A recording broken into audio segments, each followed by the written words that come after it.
poursuivre ce développement et donc à garder la légitimité politique qu'ils ont obtenue. Bonsoir. C'est bon. Bonsoir. Bonsoir. En fait, moi je vais être rapide. Moi aussi, je suis parti membre du mouvement 20 février, comment dirais-je, du mouvement Amazir au Maroc. Je suis un citoyen marocain. Simple question. Moi, depuis tout à l'heure, j'entends le monde arabe, le monde arabe. Moi, je ne me trouve pas dedans, franchement. Moi, je suis un Amazir. Ma mère ne parle pas ni l'arabe, et la majorité absolue du Marocain, c'est des Amazirs. Voilà. Et je ne vois pas, on lit aussi l'Afrique du Nord, Moyen-Orient et tout ça, etc. Tout le monde le sait. Donc, pourquoi on se cache derrière les termes?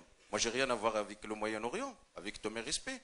En plus, pour revenir, pour vous montrer que je ne suis pas raciste ou autre chose, je continue.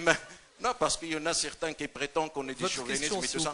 La question, monsieur, c'est là. Moi, mon identité ne se trouve pas dedans. Voilà, aux organisateurs et à l'intervenant.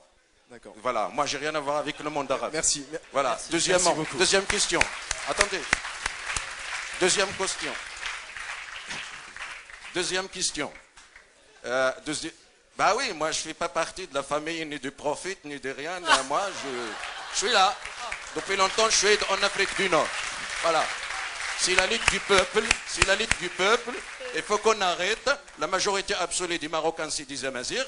Voilà, moi je veux moi aussi mes droits et ma citoyenneté, mon identité. Merci beaucoup. Non, deuxième question, monsieur, rapidement. Et je veux la faire, comment dirais-je veux la poser en arabe, pour pas que quelqu'un dise, oui, celui-là, c'est un... Vous pourriez la poser en Non, français, il y a des gens qui on ne sait jamais, non, on ne sait jamais, parce que ça, c'est les arguments de l'Marzen. Non, mais Voilà, pour donc on les connaît, c'est les arguments que tout le monde vous comprenne. Pour Monsieur, que tout le monde vous comprenne. pour tout le monde, donc, comment dirais-je veux commencer... à partir de vous venez juste de vous dire un instant vis-à-vis les séparations de pouvoir de la Constitution. D'ailleurs, c'est une occasion pour moi de dénoncer l'ingérence inacceptable et inexplicable de la France. Je dis le système français, pas le peuple français. Surtout de Juppé et de M. Sarkozy qui ont salué. Votre question, s'il vous plaît. La question, monsieur, je veux revenir, il faut me le... Mais monsieur, c'est vite fait. Vite fait, parce que je veux juste signaler, on est dans un pays démocratique et un pays d'état de droit. On dirait comme M. Sarkozy, il n'a pas lu Jean-Jacques Rousseau et Montesquieu.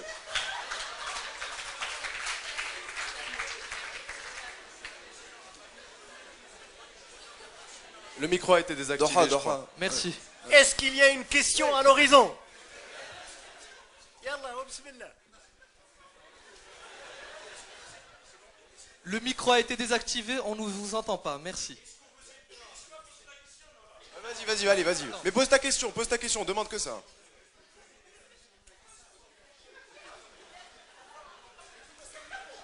Et what la question. Mais il faut que... Voilà, merci.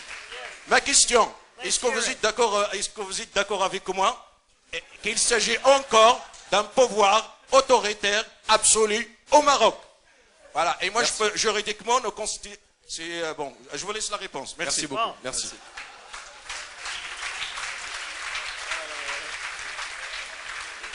Alors, je commence par ici si ça ne vous gêne pas.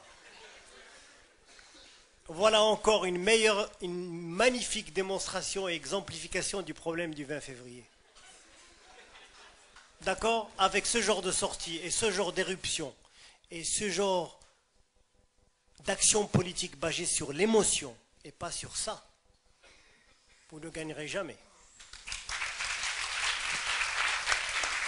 Non, je ne vous dénigre pas, monsieur, je vous fais une critique comme vous avez dirigé une critique vis-à-vis de moi, je vous fais une critique.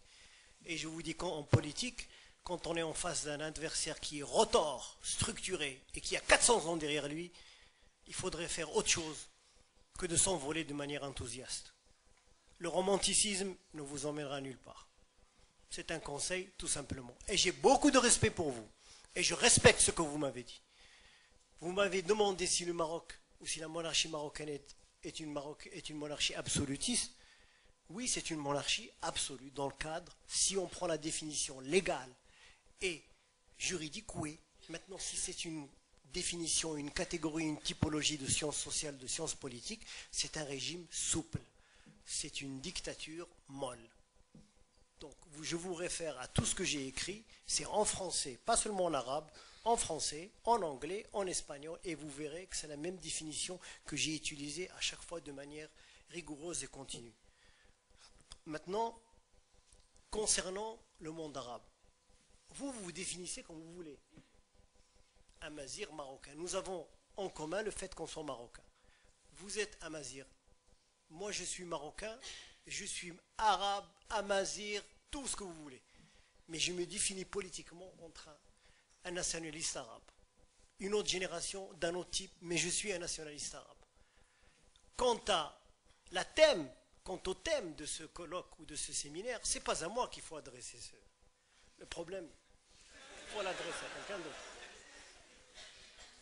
Maintenant, je dois vous dire ça aussi. Ce qui m'a gêné dans votre discours, c'est celui qui allait, je ne dirais pas les relents, mais les contours d'un nationalisme amazir qui exclut les autres. 60% d'amazir, je suis qu'amazir, je ne reconnais pas leur autre. Non. Les identités sont multiples au Maroc. Et nous devons tous avoir des identités multiples. Nous sommes amazirs, nous sommes arabes, nous sommes africains, nous sommes européens, nous sommes tous. Donc n'excluez pas l'autre d'emblée. C'est tout ce que je vous demande. On ne peut pas construire un avenir en commun en excluant l'autre. Et vous m'avez exclu. Oui. Et en arrière-plan, implicitement dans votre question, il y a ce que beaucoup d'extrémistes amazirs ont en tête, à savoir que ça a été les premiers habitants du Maroc. D'accord? Alors pour l'histoire, je vous ferai référer à des sites archéologiques, à des études archéologiques. Les amazirs ne sont pas les premiers habitants du Maroc. D'accord? Alors non, je vous dis tout simplement. Et avant eux, il n'y a pas de problème. De la même manière que les Arabes ne seront pas les derniers. L'humanité n'est pas faite ainsi. D'accord? L'humanité, c'est un métissage de civilisation, d'identité.